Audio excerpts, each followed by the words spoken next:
The challenge for today is for me to figure out how I can solve this fitment problem I'm having with the Murphy bed and how to move the project forward. That front wall isn't this way enough to miss the edge of the window. That's the main problem we have right now. The rare Airstream renovator has emerged from 8 hours of hibernation, is now consuming a morning coffee, and appears to be sporting a hat to disguise her plumage. Thanks, Andrew. I know you weren't happy after the snake incident last week, and the whole thing about the mice, but I have seen a few more droppings in here, and I really need to get kind of everything cleaned up so we don't have any hidey holes. You're not falling back asleep in the sun, are you? No, I'm looking at the window box, but Your eyes are closed? with my mind. Okay. So what we'll do is we'll mount it underneath the counter up like this, and the window will be here. I like this.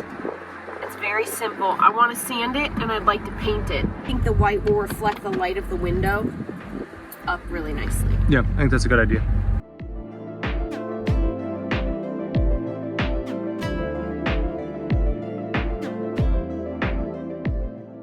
All the stuff that we've been storing inside of him. Much better in here, Andrew. Come on in.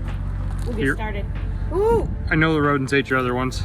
Yeah. There's a new roll. Thank you. These are the best, but I love these. So we've gotten a lot of stuff out and all cleaned up. We have a lot of cabinet parts back here, and Andrew's found mouse poop in there. So we are going to restack all that stuff over here on this wheel well. Kind of looks like they may be stealing in some insulation from here around the water filler.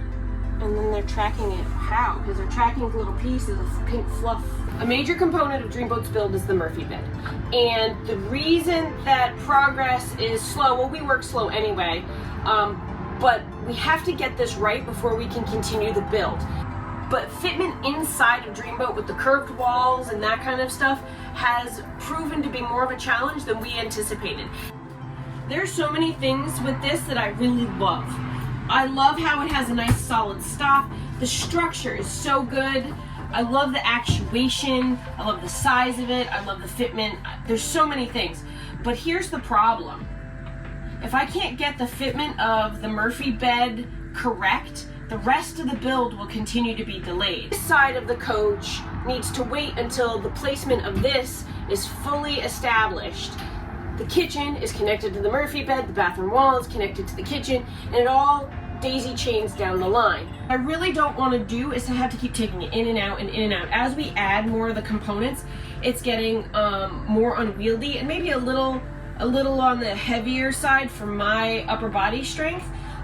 So I'm also concerned about damaging the finished boards as we go in and out.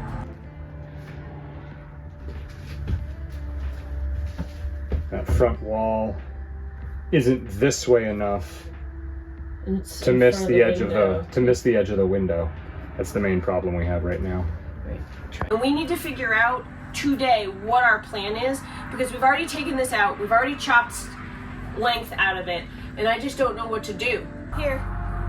Thank you. I have done some craft repairs, very, very low tech. My sneakers have been leaking right here, and I have other ones coming, but I like the waterproof Solomons because they keep the dust out in addition to the water. And when we're here out on the gate, you're out in the elements all the time. So I have more shoes coming, but look at it, classy. Our goal was to get the wall style here to match all four walls in the coach. Now, the issue we were having is that, the issue Shauna was trying to describe is that the Murphy bed winds up too far forward. It's almost against the edge of the plastic bulkhead. And we've tried to measure and compensate for this, but somehow we wound up with the bed frame kicked too far forward. And I still, for the life of me, can't figure out exactly what went wrong with the measurements. Well, because we also cut several inches out of the bed in this round. Yeah, we did shorten the bed, and we thought that would get us exactly where we needed to be on this front bulkhead area, but alas, we are not in the right place. We want it to end before the window. Like this one does. Much like this one does. What I've noticed is the kitchen run is not seamed to this wall at this matched distance. There's nothing connecting them.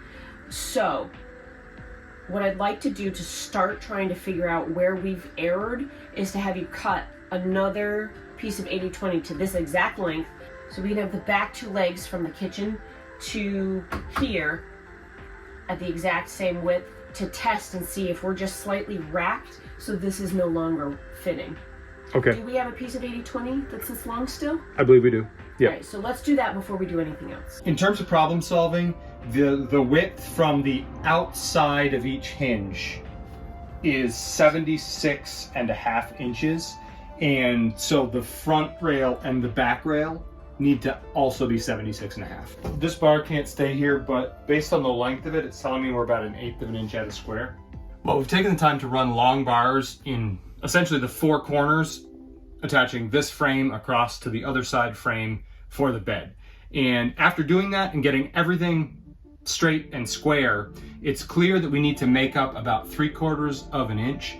And I believe I can do that by modifying the legs on the kitchen counter and sliding the whole kitchen counter module down just a little bit. All right, I'm lifting the bed off its hinges, but my plano boxes have come to the rescue again, because with them sitting here and two boards, it's the exact right height to hold up the entire bed box off the ground. Ugh. I think I'm getting a cold just in time for Christmas. You should keep your distance. Yeah. All right, I've made an angular cut on this piece of 80/20 here so that I can have it match the wheel well angle and give us just a little bit more space so that the bed wall can move this way.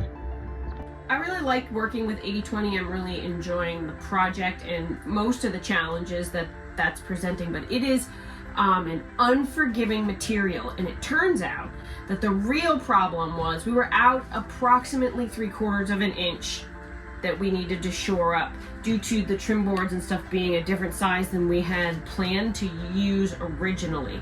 However, the real issue came from us not being squared. As we kept taking pieces out and putting pieces in and take pieces out and putting pieces in, diagonals are longer and everything was just kind of racking in a bunch of different dimensions, slightly out of square, and that had a compounding effect on the entire build.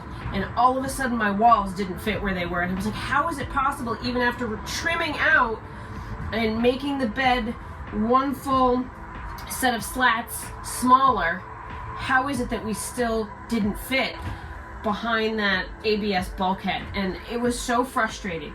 So we just kind of took each corner, each piece, and made sure we got our framing squares out and made sure that everything was 100% square. I should have purchased these in advance. I just thought it would be more budget friendly to actually count how many we were going to have and then order like 5% extra. In hindsight, it might have been better if I had all those 90s up front. The next step in my Murphy bed process is going to be to really affix the trim boards up here, starting to plan to run my lighting and some switches, and finishing out this storage space. Now, the byproduct of us having to move this about 3/4 of an inch towards the bathroom is now that my countertop and this build needs to also shift down. And I have a plan for that, I think, but I need to do some testing first. I'll keep you posted. The thing about the 80/20 is it's like working in a three-dimensional puzzle, and it has taken us days to square up this and sort of problem solve this issue with the Murphy bed. We're about ready to move on. Yeah, it's the main issue is you start at one end and you make a change and it changes an angle, and that kind of goes all the way down the line. So you have to go back through and kind of retighten everything and make sure everything is square all over again. All your other connections can then change and possibly not be square. The thing about Dreamboat being from the 70s, being a hand-built Airstream, is he's basically one of a kind, and to some degree the curved walls are obvious, but even within that, you can't rely on straight lines and anything else.